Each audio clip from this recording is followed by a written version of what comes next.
अस्सलामु अलैकुम वरहमतुल्लाहि ताला वबरकातुहू।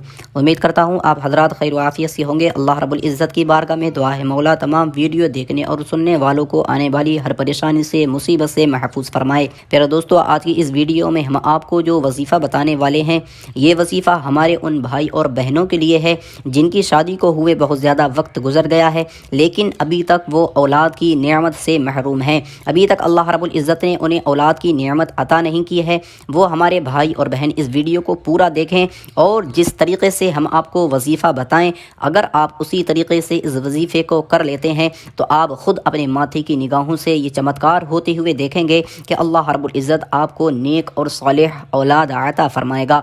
अगर कोई हमारे भाई या बहन ऐसे हैं जिनकी औलाद तो है लेकिन उनकी औलाद उनकी फरमाबरदार नहीं है, उनकी औलाद उनसे मोहब्बत नहीं करती है, उनकी औलाद उनका कहना नहीं मानती है, वो हमारे भाई बहन इस वजीफ़े को कर लें। इंशाअल्लाह अल्लाह रब्बुल इज़्ज़त उनकी औलाद को फरमाबरदार बना देगा, उनकी औलाद को नेक बना देगा, उनकी औलाद उनका कहना मानने लगेगी। प्यारे दोस्तों, अगर कोई हमारी बहन या भाई ऐसे हैं जिनकी बीवी उनका कहना नहीं मानती हैं, या फिर कोई हमारी बहन ऐसी हैं जिनके शौहर उनका कहना नहीं मानते हैं, उनसे मोहब्बत नहीं करते हैं, उन्हें बात बात पे लड़ते हैं, गालियाँ देते हैं, मारते हैं, झगड़ते हैं उनसे, या फिर कोई हमारे भाई ऐसे हैं जिनके लिए अभी तक बेहतरीन रिश्ता नहीं आया, घर में बैठे हुए हैं, बहुत ज़्यादा वक्त गुजर गया। कोई हमारी बहन ऐसी हैं जिनके लिए अभी कोई मुनासिब रिश्ता नहीं आ रहा है, लोग आते हैं, खाते हैं, पीते हैं और वापस चले जाते हैं। अगर हमारे भाई या बहन इस वजीफ़े को कर लेते हैं तो आप ख़ुद अपने माथे की निगाहों से ये चमत्कार होते हुए देखेंगे कि अल्लाह रब्बुल इज़्ज़त आपके लिए बेहतरीन और मुनासिब रिश्ता अता फ़रमाएगा।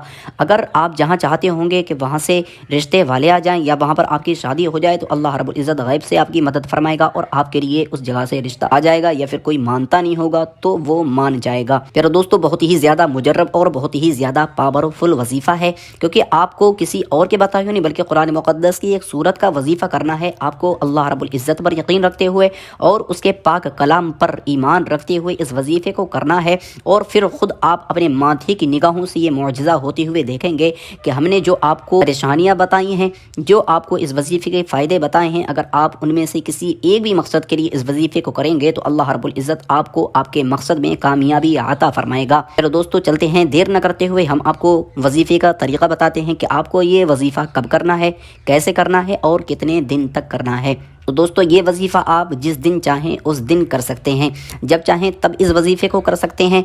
इस वजीफ़े को हमारे भाई भी कर सकते हैं और हमारी माँ बहनें भी इस वजीफ़े को कर सकती हैं, लेकिन हमारी माँ बहनें इस बात का ख़ास ख्याल रखें कि वो अपने अय्याम ख़ास में इस वजीफ़े को ना करें। जब पाकी हासिल कर लें तो उसके बाद में इस वजीफ़े को कर लें। इस वजीफ़े को घर का एक फ़र्द भी कर सकता है और ज़्यादा लोग भी इस वजीफ़े को कर सकते हैं, छोटा भी बड़ा भी, जो भी चाहें उस वजीफ़े को आप कर सकते हैं। जब आप वजीफ़ा करने के लिए जाएँ तो याद रखें कि आप अच्छे तरीके से नमाज जैसा वज़ू कर लें, जैसे नमाज के लिए वज़ू किया जाता है।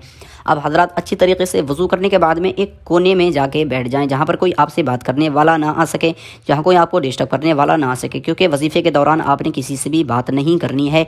और आप जिस भी मकसद के लिए इस वजीफ़े को करें, आपका वो मकसद आपके जहन में होना चाहिए। अगर आप इस वजीफ़े को औलाद के लिए कर रहे हैं तो आपका ये मकसद आपके जहन में होना चाहिए कि अल्लाह रब्बुल इज़्ज़त इस वजीफ़े के ज़रिए से आपको नेक औलाद अता फ़रमाए।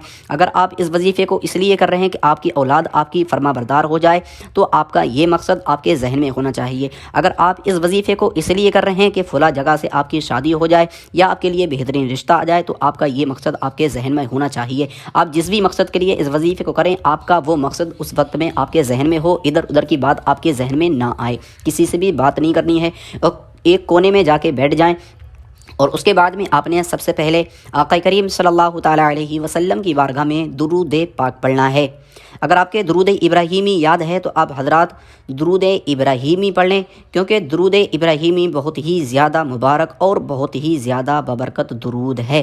दुरूद इब्राहीमी अगर कोई भी शख्स वजीफ़े के शुरू में पढ़ लेता है तो उसके वजीफ़े की ताकत और ज़्यादा बढ़ जाती है और उसे वजीफ़े का और ज़्यादा फ़ायदा हासिल होता है। इसलिए आप हज़रात दुरूद इब्राहीमी पढ़ें। अगर दुरूद इब्राहीमी याद नहीं है तो जो दुरूद पाक आपके याद हो वो दुरूद पाक आप पढ़ सकते हैं, जैसे सल्लु अलल हबीब सल्लल्लाहु ताला अलैहि वसल्लम, ये भी एक दुरूद पाक है। आप हज़रात इस दुरूद पाक को भी पढ़ सकते हैं। 5 मरतबा आपने दुरूद पाक पढ़ना है और उसके बाद में आपने 100 मरतबा कुरान मुक़द्दस की एक मुबारक और बबरकत सूरत, जिसके बारे में हमारे और आपके आका सल्लल्लाहु ताला अलैहि वसल्लम इरशाद फरमाते हैं کہ اگر کوئی شخص اس صورت کو یعنی سورہ اخلاص کو ایک مرتبہ پڑھ لیتا ہے تو اللہ رب العزت اسے 10 پاروں کا ثواب عطا فرماتا ہے۔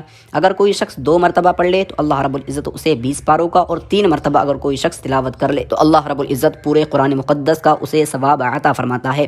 آپ نے 100 مرتبہ سورہ اخلاص کی تلاوت کرنی ہے، 100 مرتبہ، اور ہر مرتبہ سورت کے شروع میں آپ نے بسم اللہ شریف کو ضرور پڑھنا ہے، اور اس کے بعد میں آپ نے 5 مرتبہ وہی درود پاک پڑھنا ہے جو آپ نے شروع میں پڑھی تھی۔ اب وہ درود پاک پڑھنے کے بعد میں آپ نے اپنے ہاتھوں پہ دم کرنا ہے، اور اپنے ہاتھوں کو اپنے پورے شریر پہ پھیر لینا ہے جہاں تک آپ کے ہاتھ پہنچتے ہیں۔ آپ نے اپنے گلے پہ دم کر لینا ہے۔ یہ وظیفہ آپ کا مکمل ہو گیا۔ اب آپ نے ہاتھ اٹھا کر اللہ رب العزت کی بارگاہ میں سچے دل سے، یقین کے ساتھ میں، ایمان کامل کے ساتھ میں رب کی بارگاہ میں دعا کرنی ہے، مولا میں نے جو تیرے پاک کلام کی ایک صورت کا وظیفہ کیا ہے، یا اللہ اپنے حبیب کے صدقے میں اس وظیفے کو اپنی بارگاہ میں قبول فرما، یا اللہ اپنے حبیب کے صدقے میں ہمیں ہر پریشانی سے، مصیبت سے محفوظ فرما، یا اللہ بالخصوص ہمیں نیک اولاد عطا فرما، یا اپنے شادی کے لیے کیا ہے تو اللہ رب العزت کی بارگاہ میں دعا کریں کہ مولا مجھے بہترین اور مناسب رشتہ عطا فرما، یا اولاد کے لیے کیا ہے کہ آپ کی اولاد آپ کی فرما بردار ہو جائے، تو آپ نے اسی طریقے سے رب کی بارگاہ میں دعا کرنی ہے۔ اور آپ نے جو سورہ اخلاص کی تلاوت کی ہے اس سورہ اخلاص کا ثواب آپ نے حضرت ابراہیم علیہ السلام اور حضرت زکریا علیہ السلام کو ایصال کر دینا ہے، یعنی انہیں بخش دینا ہے۔ یہ وظیفہ آپ مسلسل کرتے رہیں جب تک آپ کو رزلٹ نہ دکھے۔ اب حضرات اس وظیفے کو کرتے رہیں، اور جب آپ اس وظیفے کو اپنا معمول بنا لیں گے تو آپ خود اپنے ماتھے کی نگاہوں سے چمتکار ہوتے ہوئے دیکھیں گے کہ اللہ رب العزت آپ کی دعاؤں کو اپنی بارگاہ میں قبول فرما لے گا۔ یہ وظیفہ خاص کر ہمارے ان بھائی بہنوں کے لیے ہے جن کو ابھی تک اولاد کی نعمت نہیں ملی ہے۔ اگر وہ حضرات اس وظیفے کو کرتے رہتے ہیں تو خود یہ چمتکار ہوتے ہوئے دیکھیں گے کہ اللہ رب العزت انہیں نیک اولاد عطا فرمائے گا۔ یہ وظیفہ جس نے بھی کیا ہے اللہ رب العزت نے اسے ضرور اولاد عطا فرمائی ہے۔ جس نے بھی اس وظیفے کو اپنا معمول بنا لیا اللہ رب العزت نے اسے نیک اور صالح اولاد عطا فرما دی ہے۔ اب حضرات بھی اس وظیفے کو ضرور کریں اور اس سے فائدہ حاصل کریں۔